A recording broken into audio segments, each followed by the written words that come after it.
Well, thank you for joining us for another complimentary gathering where our listeners have an opportunity to ask questions, learn some new information about custody issues, parenting time issues, divorce-related issues, mediation issues, and you also get an opportunity, if you haven't yet, to meet our team. So we typically start off with introducing ourselves. So maybe Tyler, if you don't mind spending some time introducing yourself to our listeners. Sure. My name is Tyler Birt. I am the paralegal and office manager here at the firm. I help facilitate Aaron's clients with their financial matters, as well as handle background duties, in the office. Great. And Karen, you're with us this week. So if you don't mind introducing yourself. Sure. Hi, everyone. My name is Karen Hansel. I'm the administrative assistant to the firm. I primarily am the probably first point of contact for anyone contacting the firm, either online or by phone. I assist with scheduling, document production, and any other coordination that needs to be done in the office. Great. Well, thanks. I'm glad you guys are both here.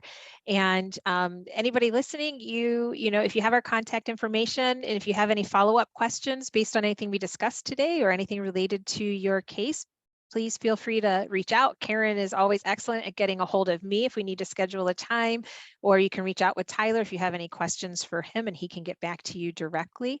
So today, I think we'll maybe talk about something that's been in the news. If anybody has found anything interesting, we can try to talk about anything that's been in the news, and I will do my best to apply it to how that might be handled here in Illinois. And then we can take some frequently asked questions or anything that has crossed anybody's desk that might be beneficial for our listeners this week.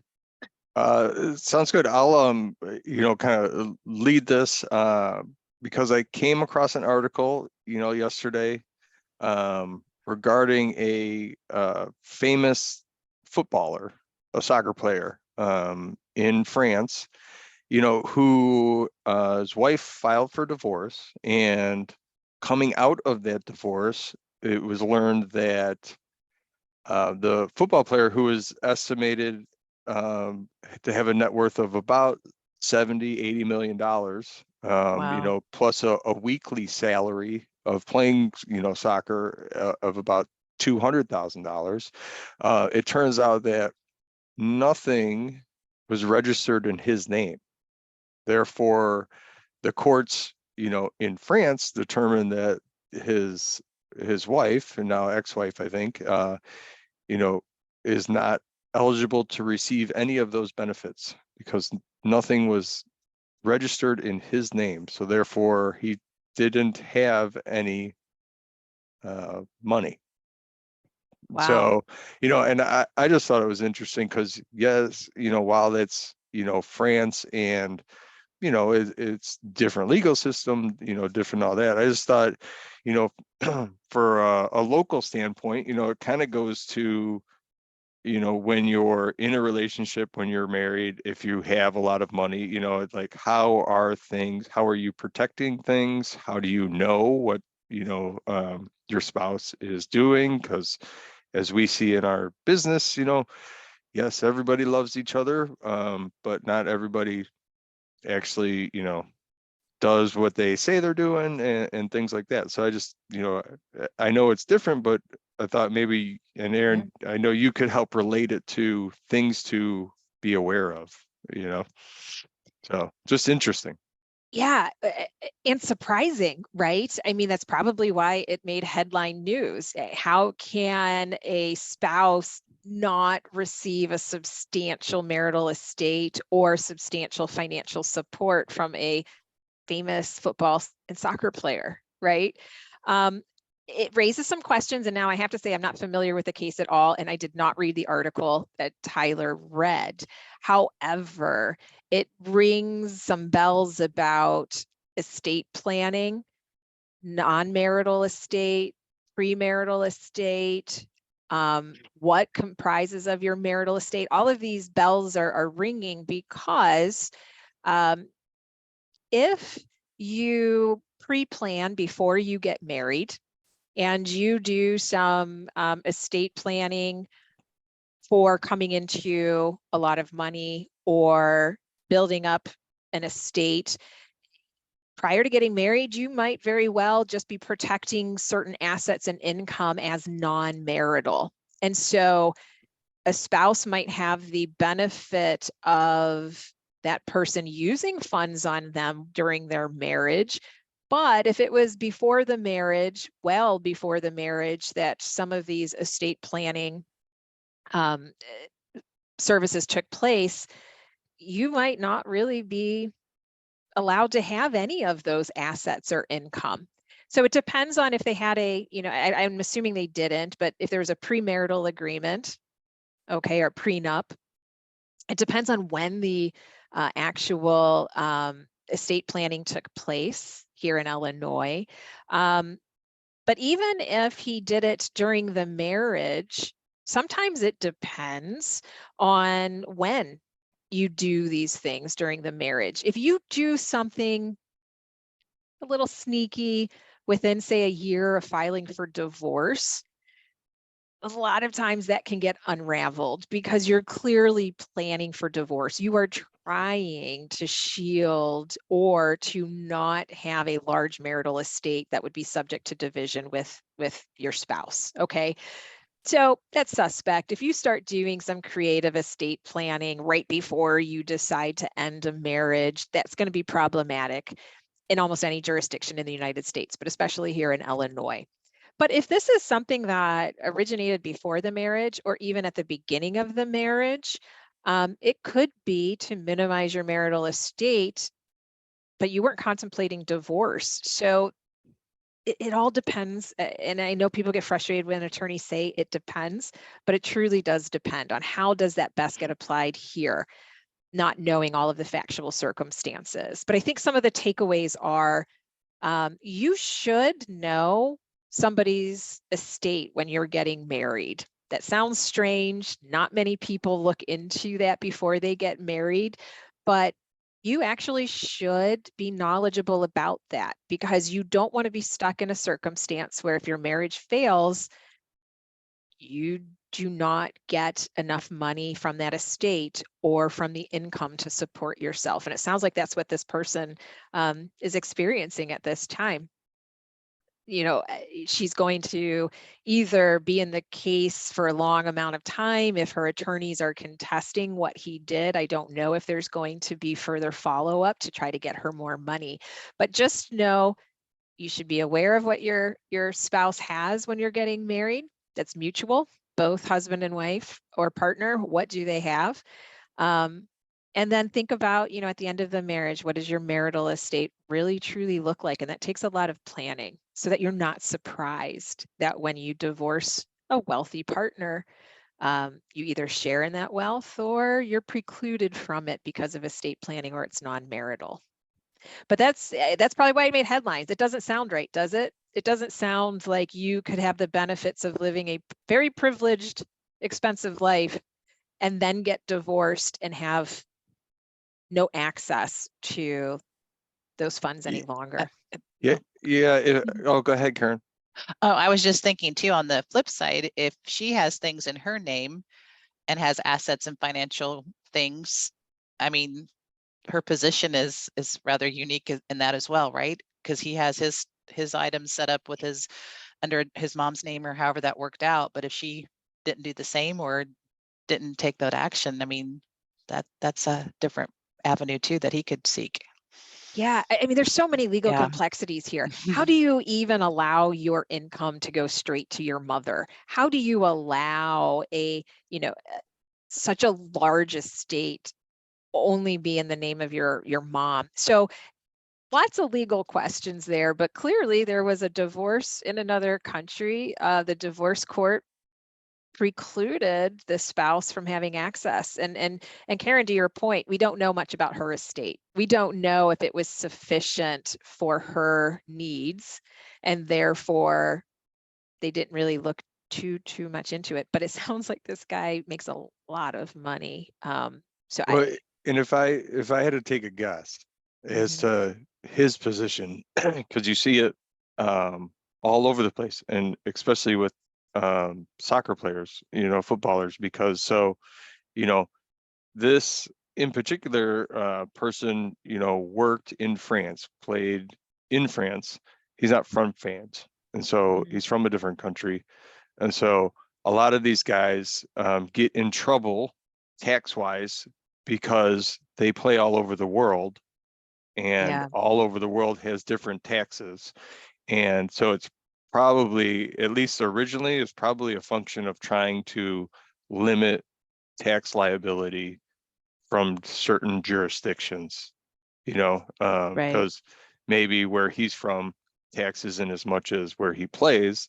So they say, hey, well, I'll just put it all in my mom's name back home, and then. Oh, definitely. I mean, I'm sure that has something to do with it. And it just so happened that, in this particular case, the court ruled that, well, you don't get any of it, Yeah. So. It's definitely interesting. I will want to read more about that as well. When I went to law school, I spent 6 months in Ireland, and we had lunch with a divorce judge, and we asked him, what is your tip for young attorneys or young people with all of your experience? What's your number one tip? And it was legal related, but it came off kind of flippant. He said, don't marry somebody from a different country. And he meant because it is so legally complicated, custody-wise, financial-wise, you're subject to the laws of a different country, or you could be if your money's tied up there or your child goes there and doesn't come back. So it sounded very unromantic, and it sounded very awful for someone just to say, my number one tip is don't marry somebody from a different country. But the point he was trying to illustrate was it's complicated when it comes time to get divorced. Yep. So, and I think here, he's not from France. He's got assets in France. It's a huge estate, many complexities. I mean, we see that just in the US, right? Right. It's almost like don't marry somebody from another state. That's true. Because while it's easy to get married, because we're in the United States, but what happens if it breaks down? What if somebody goes to Florida and doesn't come back? Right. And then there's so many laws that definitely cover that, interstate custody issues and other things, right? But it's complex though. It all boils down to it's complex. And but I'm gonna read that article, Tyler, because it'll be interesting to see what the follow-up is. I'm sure there are other people that are going to be looking at this and analyzing it from every angle. So definitely something interesting to take a look into.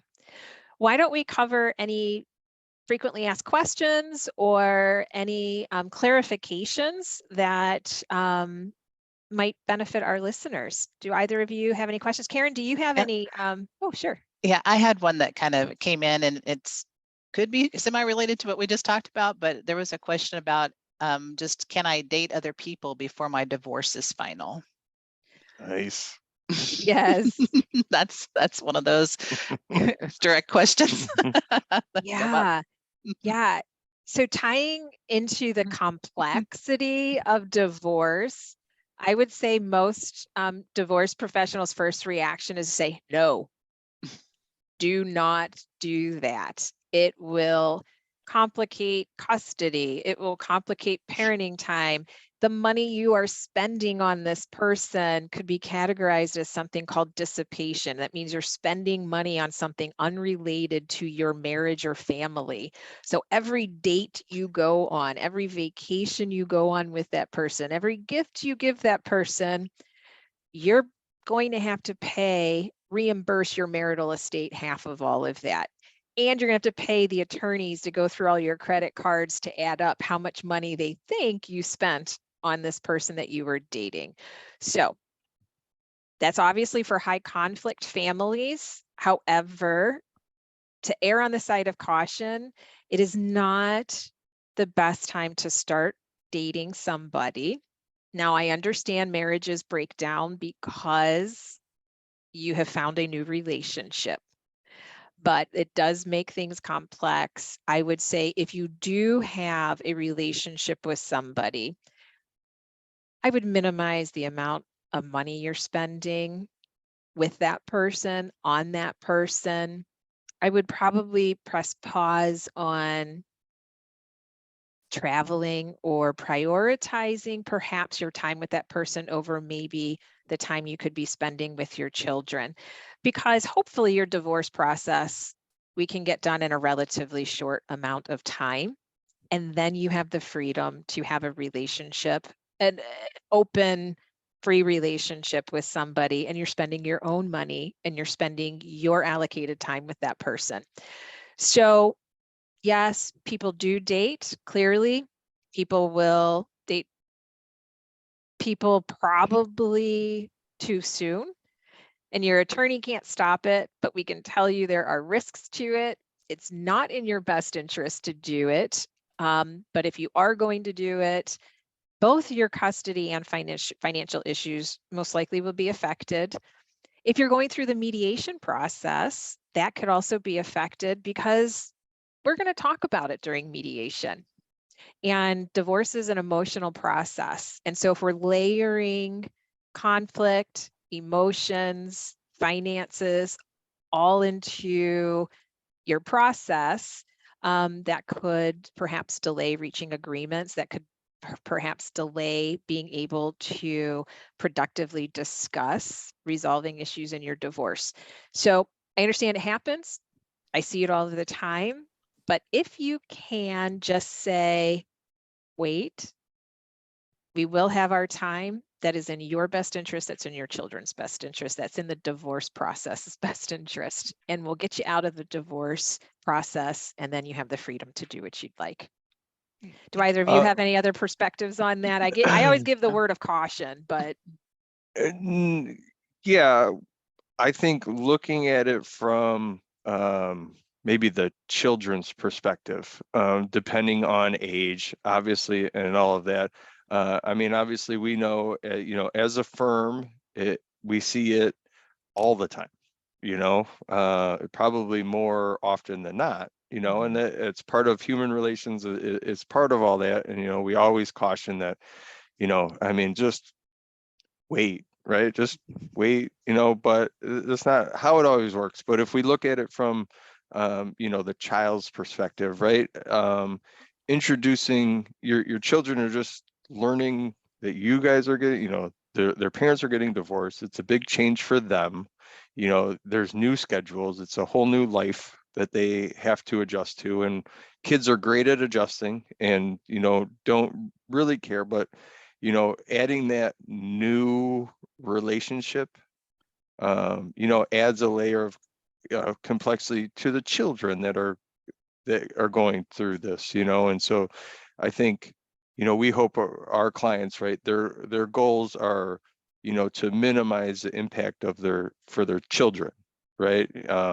Because, maybe the current situation isn't great and you got to get a new situation, but, maybe, we caution to introducing new relationships, and for a lack of a better term, at our Meet the Teams, it's, here's your new mommy or your new daddy. And while that's maybe not how it works, that's can be how kids see it, and we want to minimize that emotional aspect for the children.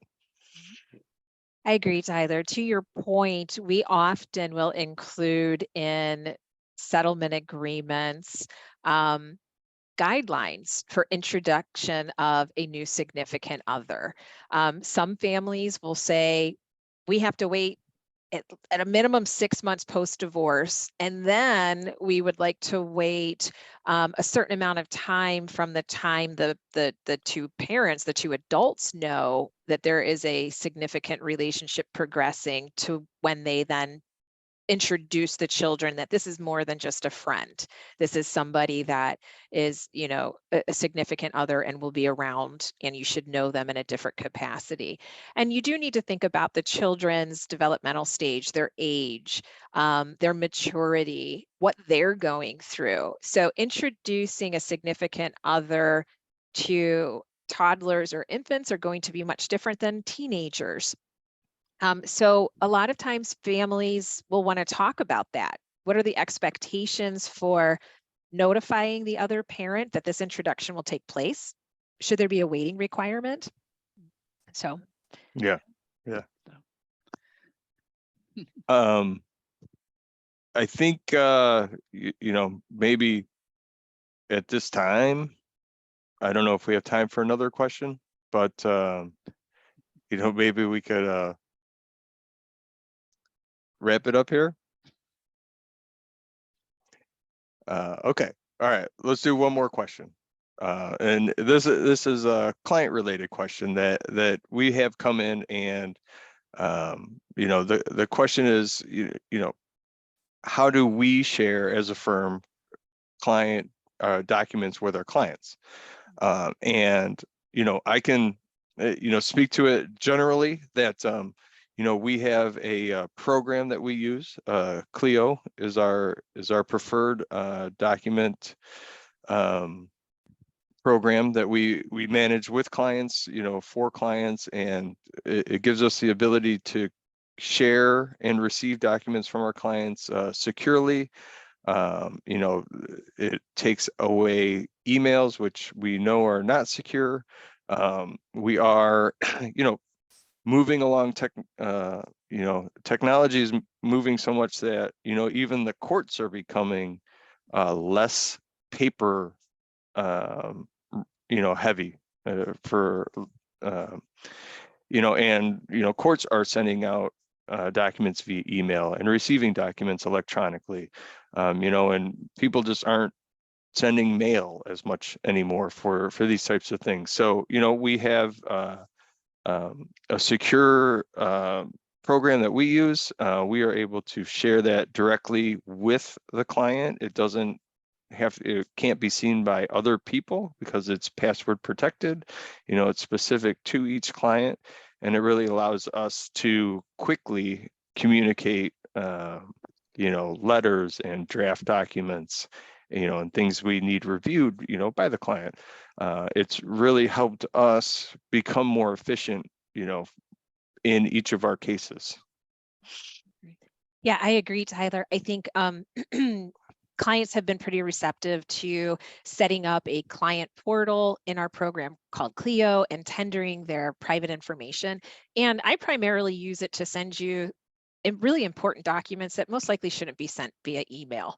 You know, it could be your parenting plan, it could be your financial agreement, it could be a, you know, letter to a spouse that you wouldn't want discovered before you approve it. I mean, you wouldn't want somebody to have access to that through your email. So I like using 𝗂𝗄, the 𝗂𝗄 portal, for asking my clients to get me private financial or custody information. And I like to give to them through that your draft documents, whether that is, you know, your parenting plan, your financial agreement. So that is how we will get documents to our clients. And I think, you know, Karen, you're pretty well versed in 𝗂𝗄 as well.